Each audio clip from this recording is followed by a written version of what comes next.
अभी से लाइक कर दो, आगे बहुत मजा आने वाला है। सोचिए, स्पेन में समुद्र के किनारे बसा एक छोटा सा बड़ा ही खूबसूरत शहर है, सलोसिया। सफेद दीवार वाले घर, पतली पतली गलियां और हर घंटे चर्च से आती घंटी की आवाज। लेकिन जैसा अक्सर होता है, जो दिन में खूबसूरत दिखता है, रात में उसका एक दूसरा ही ज्यादा डरावना चेहरा सामने आता है। तो चलिए इस शहर के इसी दोहरे चेहरे के पीछे छिपी एक कहानी को जानते हैं। सालोसिया की पहचान दिन और रात में एकदम बदल जाती है। दिन का जो सुकून है ना, वो रात के खौफ में तब्दील हो जाता है। और इसी खौफ के बीच हमारी कहानी का जो हीरो है, वो इस शहर में कदम रखता है। मिलिए मातेओ गुरेरो से। मैड्रिड का एक 19 साल का लड़का आर्किटेक्चर का स्टूडेंट है और यहाँ की पुरानी इमारतों पर रिसर्च करने आया था। लेकिन उसे भला क्या पता था कि पत्थरों के नीचे दबे इतिहास के साथ साथ एक भयानक राज भी उसका इंतजार कर रहा है। माटियों की रिसर्च उसे शहर के पुराने चर्च से लगे हुए कब्रिस्तान तक ले गई और वहां उसे कुछ ऐसा मिला जिसे शायद उसे कभी छूना ही नहीं चाहिए था।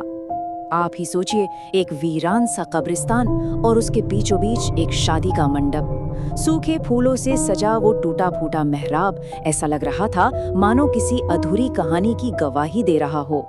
मातेओ ने इस पर ज्यादा ध्यान तो नहीं दिया, लेकिन यहीं से उस डरावने सिलसिले की शुरुआत हुई। उस रात के बाद से मातेओ को बड़े अजीब अनुभव होने लगे। पहले तो उसे लगा कि शायद ये सब उसका वहम है। होता है ना, नई जगह पर ऐसा लगता है।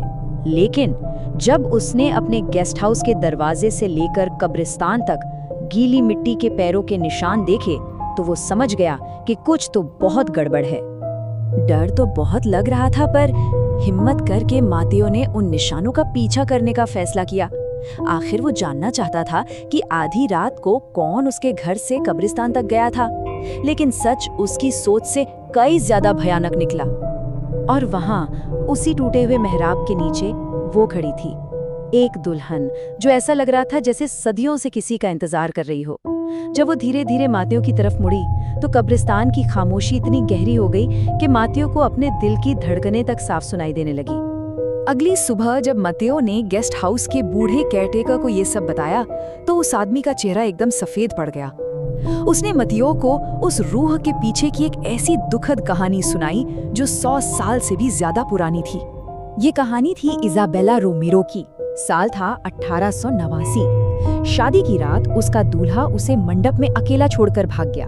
कहते हैं इजाबेला ने पूरी रात उसका इंतजार किया और सुबह होने से पहले ही सदमे से उसकी मौत हो गई।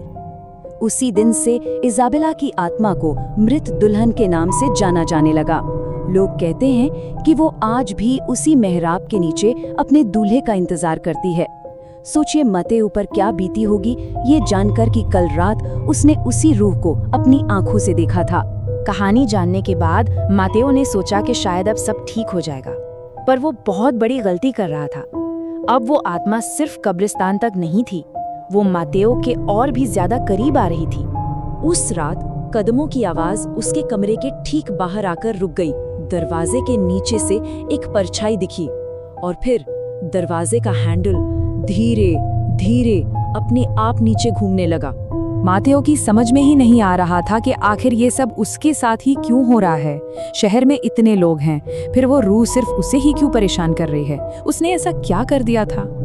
और फिर उसे याद आया वो छोटी सी बात। जब वो पहली बार कब्रिस्तान गया था, तो उसने उस मेहराब से कुछ सूखे फूल उठा लिए थे। कितनी छोटी सी भूल थी, लेकिन इसकी कीमत बहुत बड़ी होने वाली थी। जब मातेओ ने ये बात चर्च के पादरी को बताई, तो उन्होंने एक ऐसा सच बताया जिसे सुनकर मातेओ के पैरों तले जमीन खिसक गई। वो आत्मा, वो उन फूलों का पीछा करते हुए मातेओ तक पहुंची थी और अब उसे लग रहा था कि मातेओ ही उसका खोया हुआ दूल्हा हावियर है, जो उसे लेने वापस आया है। पादरी की चेतावनी बिल्कुल साफ थी। अगर मातेओ उस रात सलोसिया से नहीं भागा, तो इजाबेला की आत्मा उसे हमेशा के लिए अपने साथ ले जाएगी। मातेओ का दिल बुरी तरह धड़क रहा था। उसने फौरन अपना सामान पैक करना शुरू कर दिया। उसे बस किसी भी तरह उस शहर से निकलना था, पर शायद अब बहुत देर हो चुकी थी। जब वो भागने के लिए घर पहुंचा, तो उसने दरवाजे पर गीली मिट्टी के वही निशान देखे।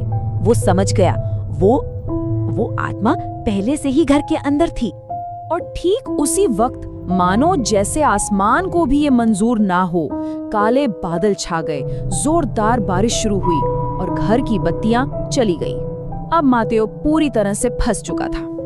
और तभी एक जोरदार बिजली खड़की। उस एक पल की रोशनी में जो नजारा दिखा, मृत दुल्हन ठीक उसके सामने आ खड़ी हुई थी। अगली सुबह जब गेस्ट हाउस का केयरटेकर वहां पहुंचा तो मातियो कमरे में नहीं था। कुछ घंटों की तलाश के बाद उसकी लाश मिली, उसी कब्रिस्तान में, उसी टूटे हुए शादी के मेहराब के नीचे, गीली मिट्टी में दफन। सलोसिया के लोग आज भी यही कहते हैं कि मृत दुल्हन को आखिरकार अपना दूल्हा मिल ही गया। उसने मतेओ को हमेशा के लिए अपना बना लिया। ये कहानी एक चेतावनी है कि कुछ राज दफन ही रहें तो बेहतर हैं, क्योंकि कुछ यादों को छेड़ने की कीमत शायद मौत से भी ज्यादा होती है।